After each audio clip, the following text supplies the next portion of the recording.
Buenos días y bienvenidos a un nuevo episodio de podcast sobre el agua Kangen y sus beneficios.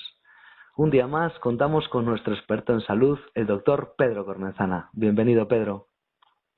Hola, buenos días, David. ¿Qué ¿Qué, tal? qué tal? Un Un placer. placer. Igualmente, Pedro. Hoy queríamos saber si realmente existe una sustancia que al parecer estimula o deprime el sistema inmunitario y que podría ayudar a combatir el cáncer, las infecciones u otras enfermedades. Estamos hablando de los inmunomoduladores. No sé qué de cierto hay en eso, Pedro. ¿Qué nos puedes contar? Bueno, has abordado un capítulo pues que es complejo y que realmente también se escapa un poquito de mi conocimiento en cuanto que eh, no soy un experto en las terapias anticancerígenas, pero bueno, podríamos decir que la inmunoterapia pues es uno de las herramientas o de las posibilidades que existen cuando se ha declarado una enfermedad de tipo cancerosa, lo que sería pues dentro de la quimioterapia el utilizar determinados fármacos o sustancias de tipo farmacológico que pudieran eh, ir dirigidas hacia células encargadas del sistema inmunitario. Pero este, desde luego, no es mi dominio en cuanto a mis conocimientos, ¿no? Eh, Cuando hablamos del sistema inmunitario y de la regulación del sistema inmunitario, yo voy a pasarme a lo que es, o voy a comentar cuáles serían los sistemas que tiene el organismo para defenderse. Entonces, bueno, se habla de sustancias inmunomoduladoras, inmunorreguladoras, de lo que sería el campo de la psiconeuroinmunología, que ahora está muy en boga y que hace referencia a esta relación absolutamente intrínseca de lo que es el sistema nervioso, el cerebro, y todo el sistema entérico, que también se ha llamado el segundo cerebro por la enorme cantidad de células nerviosas, esa conexión, ese eje microbiota, intestino, cerebro a través del nervio parasimpático. Bien, entonces aquí tendríamos esta importancia, la importancia que se está dando a toda esta comunidad de especies, de diferentes especies que hoy en día se están filiando desde el punto de vista taxonómico, es decir, desde hace unos 10 años se están, de alguna manera, igual que se han filiado pues, los microorganismos ya más tradicionales que desde hace muchos años se conocen pues, como las salmonelas, los gérmenes respiratorios, neumococos. Bueno, hay toda una serie, hay un conocimiento en lo que es la agrupación de diferentes gérmenes que pueden ocasionar patologías. Esto sería el terreno de la microbiología. Pero hoy en día se están llegando a identificar los microorganismos que pertenecen a la microbiota o a la flora intestinal, incluso se llama el microbioma, porque toda esa carga genética de estos millones y trillones de microorganismos que conviven con nosotros y en un número muchísimo mayor al de nuestras células, eh, hay muchísimas especies, dominios, filos, pero sobre todo se les está agrupando según sus funciones. Entonces, básicamente hay una serie de gérmenes que tienen una función mucoprotectora de lo que sería toda esa gran capa que recubre todo, sobre todo los intestinos, incluso el estómago también, pero el intestino delgado, luego el intestino grueso. Ahí es donde, sobre todo en el intestino grueso, es donde están la gran mayoría de microorganismos. Entonces hay un grupo de gérmenes que tienen una función de protección de esa barrera, porque la barrera intestinal es aquello que impide que todo lo que nosotros introducimos dentro de nuestro cuerpo pase o no pase de forma selectiva. Entonces, la gran mayoría de trastornos que se originan en el aparato digestivo son porque falla esa permeabilidad. Y esa permeabilidad falla porque se produce una disbiosis. Una disbiosis es un desequilibrio en esa interrelación de toda esa multitud de gérmenes y especies que están conviviendo con nosotros. Entonces, si se produce un desequilibrio en estas proporciones, a veces se habla de gérmenes buenos, gérmenes malos, bueno, en parte es cierto, porque los buenos, claro, si fallan, si hay menos buenos, van a salir más malos. Esto es como cuando decíamos que teníamos un jardín muy bien cuidado, pero que si de repente durante unos días dejábamos de cuidarlo, de mimarlo, de regarlo, ¿qué es lo que pasa? Las plantas buenas van a morir y van a aparecer más las plantas malas, los rastrojos. Las malas hierbas. Esto, sí, sí. Las malas hierbas. Esto pasa un poquito dentro de nuestro organismo. En principio, si tenemos unas pocas de las malas, en principio, que son los gérmenes proteolíticos, se puede decir que pueden ocasionar trastornos, pero que son necesarios también en pequeñas cantidades, porque realizan una función también de degradación de las células muertas que se producen en la descamación de toda esta mucosa intestinal. Tienen su función, pero si aumentan mucho los proteolíticos, ahí vamos a tener trastornos. Entonces, en definitiva, dentro de lo que es la teoría hoy en día bien documentada cada vez más con estudios científicos, no es una teoría simplemente, sino que ya hay muchos científicos, sobre todo los especialistas en lo que es la gastroenterología, sobre todo, que se están dedicando al estudio de toda esta gran cantidad de especies y cuáles son sus funciones. Funciones, como hemos dicho, mucoprotectoras, de que esa capa mucosa tiene que estar muy bien acondicionada, y luego esta función inmunoneuroreguladora, porque muchos de estos microorganismos producen sustancias que a su vez sirven para que el organismo produzca hormonas y neuropéptidos y toda una serie de sustancias que tienen una influencia directa con nuestro sistema nervioso, nuestro sistema inmunitario y todo el sistema endocrino, ¿no? Por tanto, es una verdadera, una orquesta que tiene que estar bien orquestada o bien dirigida, valga la redundancia, para que todo esto esté funcionando como en buena armonía, ¿no? Como una orquesta donde cada elemento sabe el instrumento que tiene que tocar. Sí, sí. Y coordinados. Entonces, este sería un poquito este concepto, ¿no? De que volvemos siempre a lo que es este equilibrio, ¿no? El equilibrio de todo este sistema tan complejo, ¿no? Pero claro, cuando nuevamente somos conscientes de que más del 90%, casi el 99% de nuestro material genético pertenece a esta microbioma, uno realmente pues se queda un poco sorprendido, ¿no? Y además esta microbioma nosotros sí la podemos controlar de alguna manera o la podemos regular, cosa que no podemos hacer con ese 1% restante de nuestro material genético en el que tenemos pocas posibilidades de modificarlo. Pero, sin embargo, toda la microbioma sí la podemos de alguna manera tenerla un poco dominada o educada, ¿no? Es decir, si nosotros llevamos una vida saludable, de alguna manera nos hacemos amigos de estos elementos, de estos microorganismos, de estas bacterias, de estos virus, de estas arqueas, que son otras distintas especies, levaduras, hongos, incluso parásitos, que están viviendo con nosotros en esa simbiosis mutualista. Por tanto, en el momento que nosotros estamos en armonía, nosotros que hemos dicho que somos lo que consideramos que somos nosotros, como Pedro o como David, que realmente dices, bueno, es que en realidad no sabemos muy bien quiénes somos, porque claro, si estamos conviviendo con esta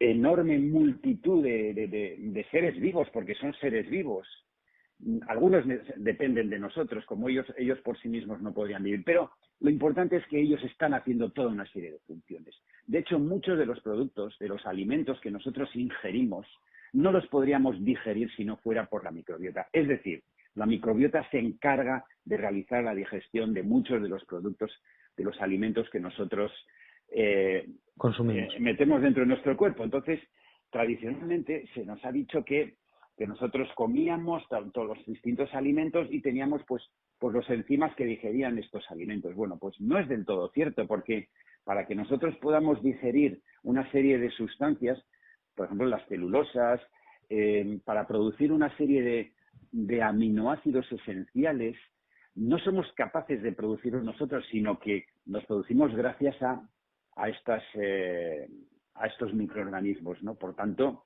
la importancia de tener este sistema en óptimas condiciones es absolutamente fundamental, porque ellos están de alguna manera llevando a cabo funciones que realmente no las estamos haciendo nosotros como organismo, ¿no?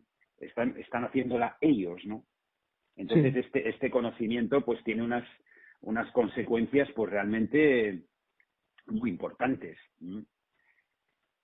Sí, sí, desde luego. Es que vamos a ver, está claro que cuando tú te cuidas y cuidas a lo que tú perteneces, es decir, nosotros somos un conjunto de pequeñas células y de pequeños microbios, microorganismos, que es lo que nos forman. Y al darte cuenta de que muchas de nuestras gestiones digestivas funcionan gracias a ellas y que sin ellas no podrían funcionar, oye, pues te da que pensar. Es decir, no, somos necesarios el uno para el otro y el otro para el uno. Entonces lo lógico es cuidarse, ¿no? Si para ello tienes que Sí. poner una buena hidratación, hacer un poco de ejercicio, masticar bien, sobre todo masticar bien, que siempre lo repetimos una y otra vez, yo creo que no es tan difícil llevar una vida sana. Simplemente es cambiar un poco la mentalidad y empezar a hacerse la idea, ¿no?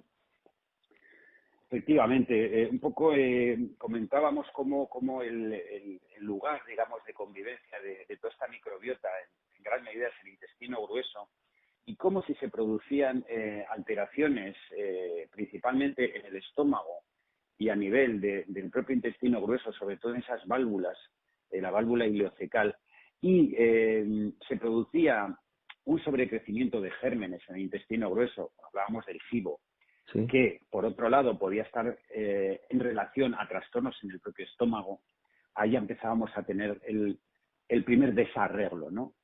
El SIBO es un capítulo que hasta hace poco era bastante desconocido y ahora se le está prestando una gran importancia, ¿no? Cómo cuando estos gérmenes salen de su propio hábitat nos van a ocasionar trastornos.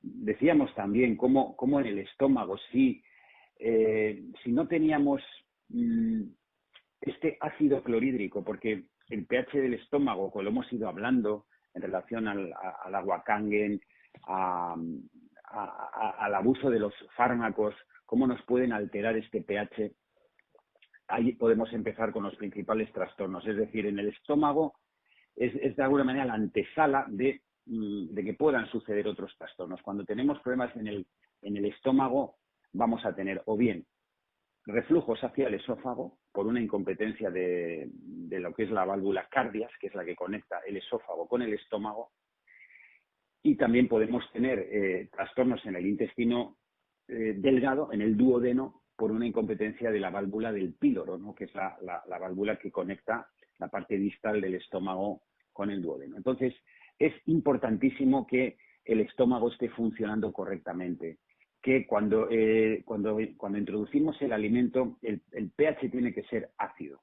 Entonces, los fármacos antiácidos que se utilizan para combatir estos trastornos de reflujo, de esta acidez, lo que están haciendo es producir una hipocloridria, es decir, disminuir la fuerza de ese pH o elevarlo, alcalinizarlo. Entonces, ahí vamos a tener ya una serie de trastornos, porque en el estómago también se van a eliminar aquellas bacterias que se introducen también por la vía bucal.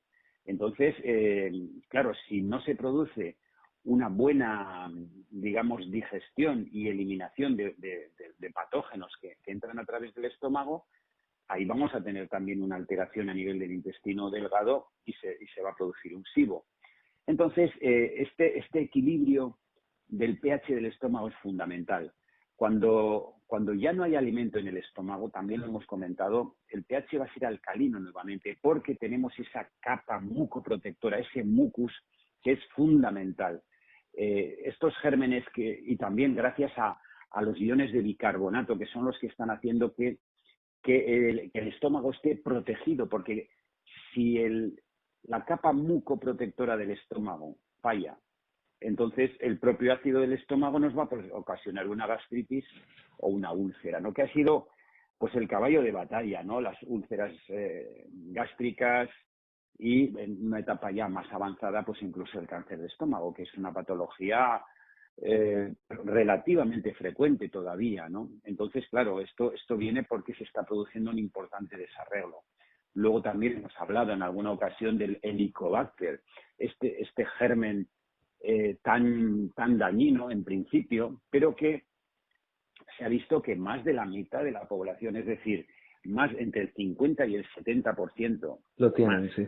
de la población mundial tiene el Helicobacter. Entonces, aquí nuevamente entramos nuevamente en la teoría de los gérmenes que conviven con nosotros. Este Helicobacter se le ha achacado como responsable de la producción de todas estas gastritis y alteraciones en el estómago, y por eso cuando se detecta a través de pruebas, en principio se hacen pruebas de aliento, y entonces de repente una persona que tiene una sintomatología de reflujo, distensión, exceso de aires, malas digestiones, dicen, bueno, vamos a ver si tienes el Helicobacter, te hacen una prueba y te dicen, sí, lo hemos encontrado, y te empiezan a dar antibióticos. Pero si este Helicobacter, si posiblemente lo tenemos, o todos, o casi todas las personas, y a muchas personas no nos dan síntomas, ¿Por qué no nos afecta a ¿qué los demás? sentido tendría Claro. tratar agresivamente este germen? Porque vamos a entrar en una rueda que posiblemente va a tener efectos secundarios. El Helicobacter, precisamente, se le culpa de los trastornos estomacales porque tiene una sustancia que se llama una ureasa, que lo que hace es degradar o producir urea, que lo que hace es alcalinizar precisamente el pH del estómago. Y si se alcaliniza el pH del estómago, vamos a tener problemas, porque el pH del estómago tiene que ser ácido Para deshacer para todo. digerir los alimentos. Entonces, aquí ya estamos empezando con las alteraciones, con los trastornos, a buscar un culpable. Pues siempre hay que buscar un germen culpable. Esto es un poco el error, entre comillas, ¿no? de la medicina tradicional, en el que lo que está buscando son bacterias, virus, que hay cientos de virus, y decir, no, este es el patógeno, este es el responsable de esta neumonía o de este proceso, y tenemos que ir a matarlo como sea. Bueno, pues los virus no hay ningún antibiótico que pueda acabar con los virus, es el propio sistema inmunitario. Pero cuando se detecta una bacteria, pues antibiótico, antibiótico y antibiótico. Pero lo que tenemos, lo que yo me cuestiono es, si este Helicobacter se supone que convive con la mayoría de la población, por no decir toda, pero bueno, al menos se está diciendo que el 70% de la población total tiene este germen, bueno, pues entonces este germen no tiene por qué ser patógeno. Entonces aquí estaríamos en esta teoría de equilibrio nuevamente, porque es cierto que en el estómago hay muy pocos gérmenes que pueden realmente sobrevivir. El Helicobacter, tú fíjate, es uno de las pocas seres vivos que puede vivir en este pH tan ácido, que es un pH entre 1 y 2, que sería pues como un ácido sulfúrico, ¿no? El 99,9 de los organismos van a morir en este pH, pero sin embargo el Helicobacter ha conseguido encontrar su hábitat ahí, ¿no? Se puede decir que sería una bacteria extremófila, ¿no? Que se llaman, ¿no? Son estos microorganismos que pueden vivir en condiciones extremas, ¿no? Sí. Pero bueno, ahí lo tenemos. Pues sí, igual dentro de X años, o cuando sea, igual se detecta que hay otro tipo de microorganismo que de repente nos encontramos y dice, pues se ha descubierto que hay otro germen que también puede convivir en el estómago con nosotros. Pero bueno, si tiene que convivir, pues posiblemente tampoco tiene por qué ser tan malo. ¿No será que se produce un desequilibrio en el sistema regulatorio de la mucoprotección y de la inmunomodulación a nivel del estómago para que este Helicobacter se supone que empiece a ocasionar trastornos? Sí. Esta sería un poco la reflexión que tendríamos que hacer, porque claro, porque si no vamos a empezar nuevamente a hacer tandas de antibióticos para ver si terminamos con este Helicobacter, pero es que este Helicobacter igual podría mutar, entonces tendríamos otro germen y entonces la batalla es que va a ser muy difícil de ganarla. Sí, sí, claro, claro. Claro, es que aquí... Entonces, claro, aquí nos encontramos, disculpa, con lo que sería el enfoque, digamos, de lo que es la medicina más tradicional, ¿no? Que es, hemos encontrado el germen, tenemos que ir a matarlo. O lo que sería la medicina más integrativa, por llamarlo de alguna manera, en el que dice, bueno, sí, tenemos miles y miles de gérmenes. Estos gérmenes, si nosotros somos capaces de tener un sistema, digamos, físico, emocional, conseguimos vivir en armonía, de repente todos estos gérmenes no nos están ocasionando ningún trastorno. Entonces, ¿no sería mejor ir hacia esta búsqueda de la salud íntegra? Porque si no, va a haber, habiendo tantos microorganismos y tantos potenciales patógenos, siempre vamos a perder la batalla, ¿no? Sí, sí, desde Entonces, luego. este es el concepto, ¿no?, de la medicina, digamos, naturista, holística, integrativa. De acuerdo, sí, puede haber patógenos. En un momento dado, bueno, pues es posible que haya que recurrir a unos antibióticos. Bueno, pues no hay que decir que hay que desterrarlos, no. Pero claro, no hacer un uso indiscriminado de ellos y pensar que cada patógeno que se descubre es un elemento a exterminar. Sí, sí, sí. Es que además la gente está muy mal acostumbrada, tanto la automedicación como que hoy en día todo el mundo tiene un cajón lleno de medicamentos. Todo el mundo en su casa, Sí, ¿sabes? Y sí, sí, sí, eso eso es. antiguamente no era así. Entonces, claro, por lo que veo, tú Sí, lo que planteas es que, bueno, todo el mundo tiene el Helicobacter y muchas de las personas que tienen un problema estomacal se lo achacan a ello, lo investigan y efectivamente tiene. Pero si todos tenemos, tú lo que planteas es de que quizás lo que sucede es que ese Helicobacter que vive tranquilamente como extremófilo en nuestro estómago, en el momento en el que hay un desequilibrio algo le hace como exprimirse, como hacer que se alcalinice el estómago y eso perjudica las digestiones. Entonces, eso obviamente es otro de los avisos que nos da nuestro cuerpo de decir, oye, está pasando algo aquí, equilíbrate otra vez, ¿no? sí, sí, sí. Yo la verdad es que esta es la teoría que yo defiendo y Sí, creo que tiene lógica, tiene. tiene su lógica. Sí, sí. Eh, a ver, en principio hay determinados alimentos, el abuso del alcohol, el propio tabaco, toda una serie de alimentos van a ocasionar una alteración posiblemente en esta producción del ácido clorhídrico en el estómago. Porque la carne es uno de los grandes desencadenantes y otros alimentos, pero la carne en principio, la proteína animal produce una gran cantidad de ácido clorhídrico. Entonces, las personas que toman mucha carne u otras sustancias producen igual un exceso de ácido clorhídrico que podría ser el desencadenante de esta acidez que puede ocasionarnos a su vez un reflujo y a partir de aquí empezamos a tomar medicación, antiácidos, inhibidores de la bomba de protones. Claro, como tienes una hiperacidez, empezamos a utilizar fármacos para atacar a esa hiperacidez. Pero es que a su vez esto puede ser la génesis de este desequilibrio en el pH del estómago. Ese pH que cuando hay un alimento tiene que ser ácido, pero que luego tiene que volverse alcalino. Y en este desequilibrio yo pienso que es donde podemos empezar a pensar que hay una bacteria, un germen, un helicobacter que está empezando a hacer de las suyas, porque obviamente si encuentra un terreno que está empezando a alterarse, ese germen puede empezar a su vez también a ocasionar una serie de alteraciones o a producir una alcalinización de este estómago, ¿no? Pues por una producción de las ureasas, ¿no? Que es el mecanismo por el cual el helicobacter... Y ahí entramos en un ciclo, en un círculo vicioso.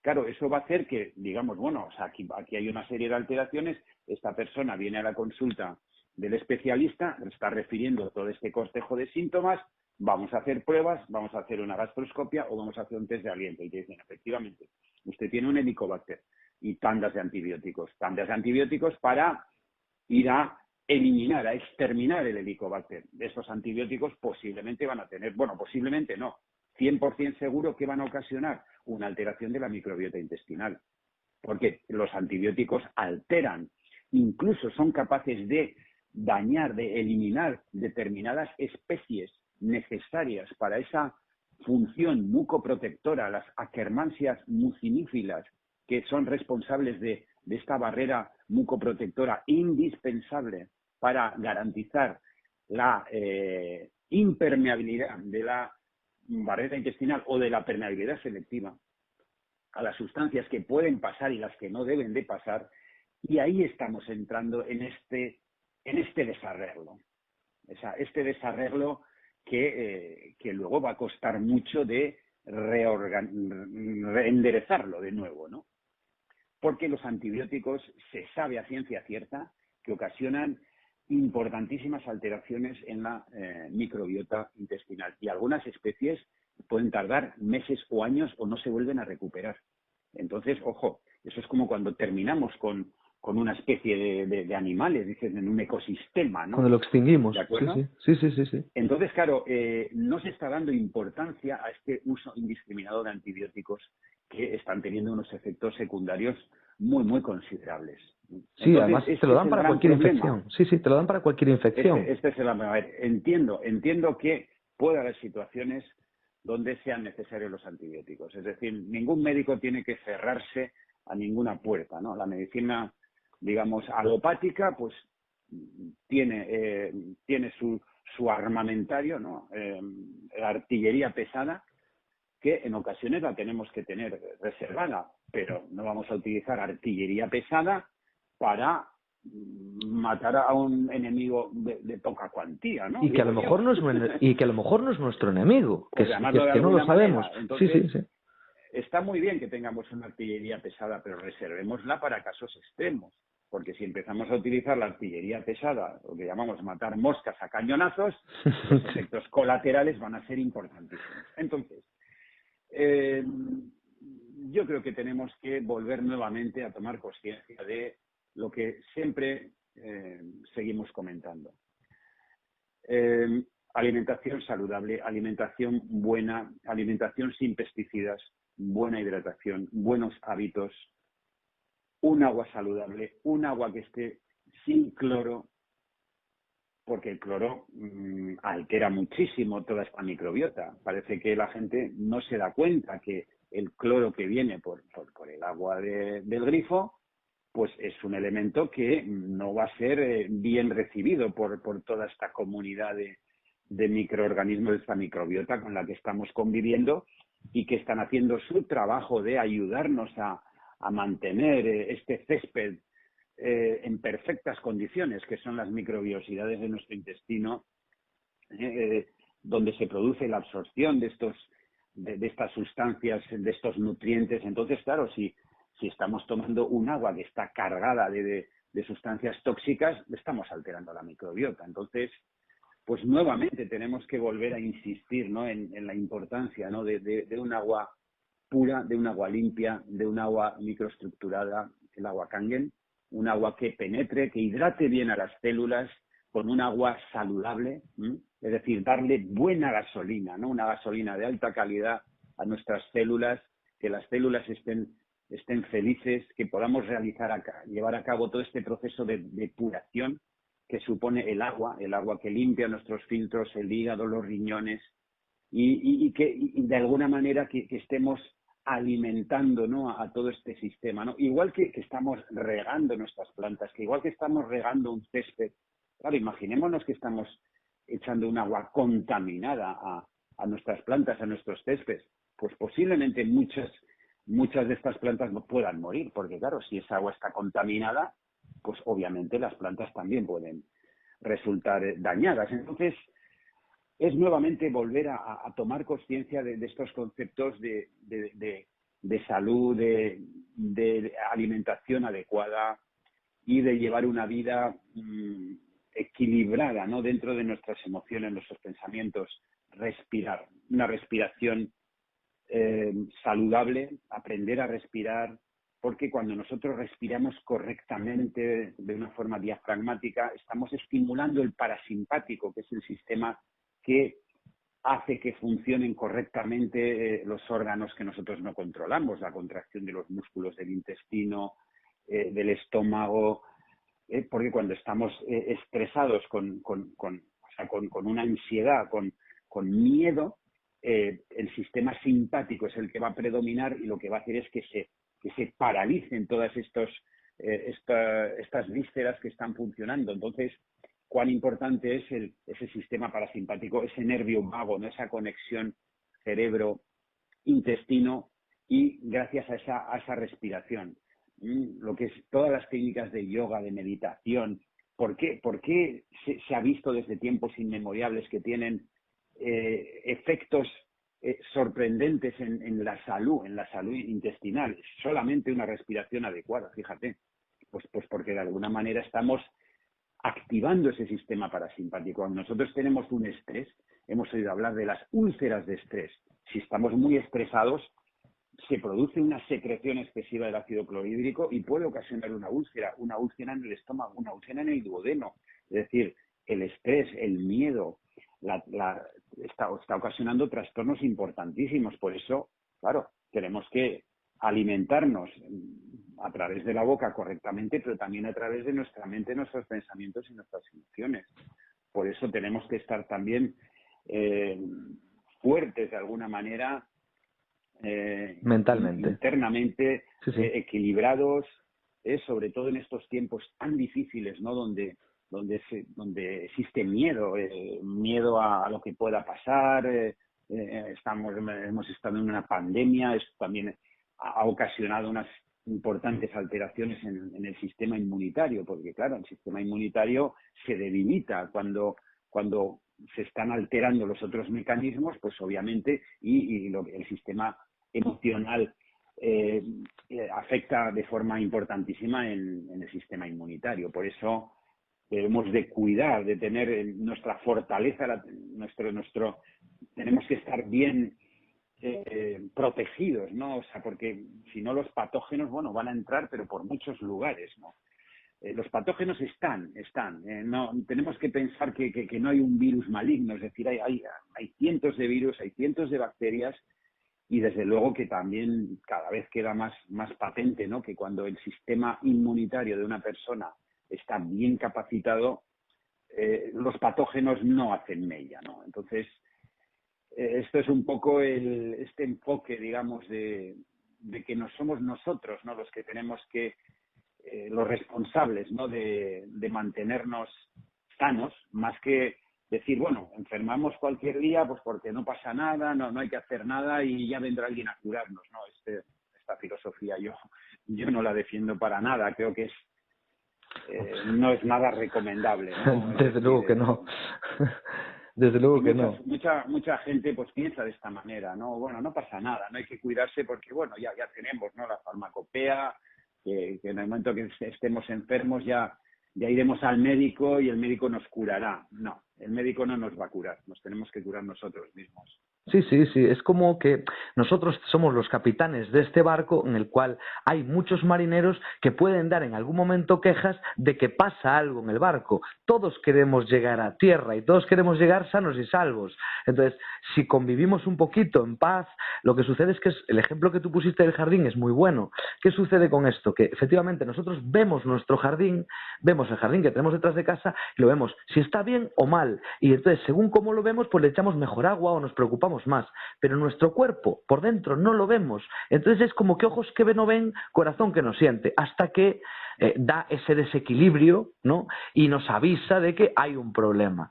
Entonces, ¿qué recomiendas tú? Pues como siempre, que se coma bien, que se nutra bien con alimentos sin pesticidas, que es muy importante, como dices, que nos hidratemos bien, que siempre es importante, y como dices tú, lo del agua Kangen, al ser microestructurada, siempre va a entrar mucho mejor en nuestras células, se va a hidratar mucho antes nuestras células, incluso es el mejor agua para pasar esa barrera que tiene el cerebro y que una vez que pasa es el sitio que más hidratación necesita, ¿no? Ajá. Y sí, y la verdad es que tengo aquí en mis manos un trabajo interesantísimo, ¿no? De donde un grupo de científicos de un nivel elevado, ¿no? Americanos, israelitas, aseveran cómo el agua alcalina y rica en hidrógeno, es decir, el agua Kangen, aunque también puede haber otros dispositivos, aparte de la tecnología japonesa de Najik, pero nos están diciendo que efectivamente el agua alcalina y rica en hidrógeno, pero la alcalinidad es muy importante que consumamos productos, tanto alimentos, como puede ser el aguacate, frutas, legumbres, y un agua alcalina, porque aunque todavía existen muchos científicos, sorprendentemente, que dicen que para nada es necesario utilizar un agua alcalina, y de hecho aquí hay una controversia, bueno, pues cada vez hay más estudios que corroboran que un agua alcalina, es decir, un agua de pH 8.5, 9, 9.5, va a tener efectos beneficiosos. ¿Por qué? Porque ya sabes, nosotros no vamos a alcalinizarnos hasta ese punto, porque siempre lo decimos, nuestro rango de pH varía entre 7,35 y 7,45, ligeramente alcalino.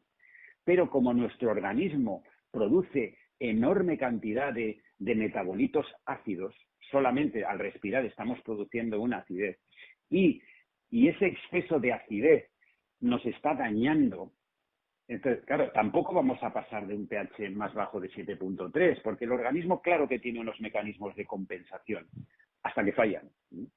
Pero el hecho de tomar alimentos alcalinos y un agua alcalina va a hacer que nuestro organismo esté moviéndose en un terreno ligeramente alcalino, y ahí se va a encontrar claramente mejor. Y esto está demostrado. Entonces, no es cierto que dé todo igual, que no haga falta beber un agua alcalina, que tomemos un agua acidificante, agua embotellada. Pues sí importa, porque esa agua nos está acidificando si cabe más.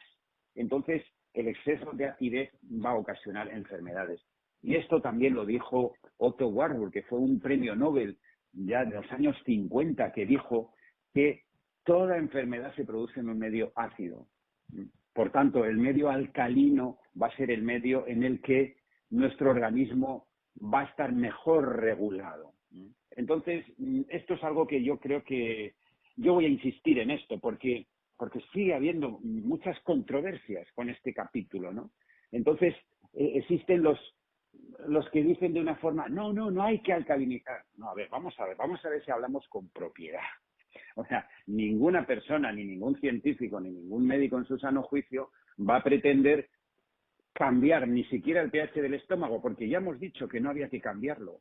O sea, esto también hemos insistido. Sí, sí. El cambio en el pH se produce cuando tomamos antibióticos y tomamos inhibidores de la acidez. Ahí sí que estamos cambiando el pH, ojo. Sí, sí, sí. Un agua alcalina no nos va a cambiar el pH. Lo que va a hacer es que nos va a ayudar a eliminar toxinas, radicales libres, y aportar sustancias antioxidantes tan necesarias, porque el exceso de contaminantes y de sustancias acidificantes es tan grande que nuestro organismo enferma por eso. Entonces, lo que tenemos que hacer, igual que aportamos vitaminas, por poner un ejemplo, Sí, sí. podemos tomar suplementos de vitaminas. ¿Por qué? Pues porque puede haber un cierto déficit por una alimentación en parte desequilibrada. Bien, pues estamos aportando elementos que podrían estar deficitarios o reforzando nuestro sistema. Bueno, pues el agua alcalina precisamente es lo que está haciendo. Está de alguna manera Potenciando. aportando un exceso de elementos favorables, alcalinizantes, igual que el hidrógeno molecular, que son sustancias antioxidantes para combatir todos estos elementos nocivos que, si no, van a ocasionarnos trastornos.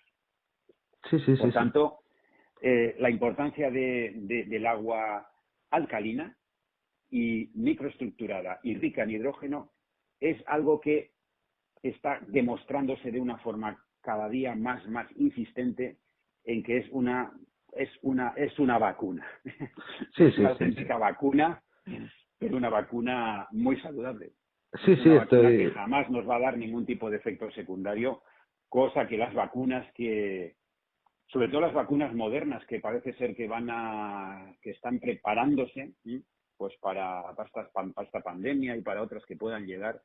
Son vacunas que están realizadas mediante ingeniería genética y que, bueno, pues aquí sí que ya existe una controversia, que no vamos a entrar en este capítulo, por supuesto, pero yo creo que la mejor vacuna que podemos tener es cuidar nuestra salud. Esa es la auténtica vacuna, que es la que tomamos con nuestro día a día, ¿no? Sí, sí, Y ahí sí, sí totalmente. que vamos a tener una vacuna sin efectos secundarios. Totalmente, Pedro, estoy totalmente de acuerdo contigo. De hecho, siempre debemos recordar a nuestros oyentes la importancia de una buena hidratación para que nuestra microbiota se mantenga en ese equilibrio que necesitamos, que esté correcto, y así podamos prevenir pues muchas enfermedades. Y Pedro, un día más nos quedamos sin tiempo y con mucho de qué hablar. Nos gustaría Sí. invitarte al próximo programa y así nos aprovechamos un poquito más de tus conocimientos, si te parece bien. No, pues encantado, David, de encontrarnos El placer es la nuestro, próxima Pedro. semana, si Dios quiere. Pues si Dios quiere, efectivamente. Que tengas muy buen fin de semana, Pedro. Hasta la siguiente. Igualmente, Gracias. venga, un fuerte abrazo. Otro, hasta luego.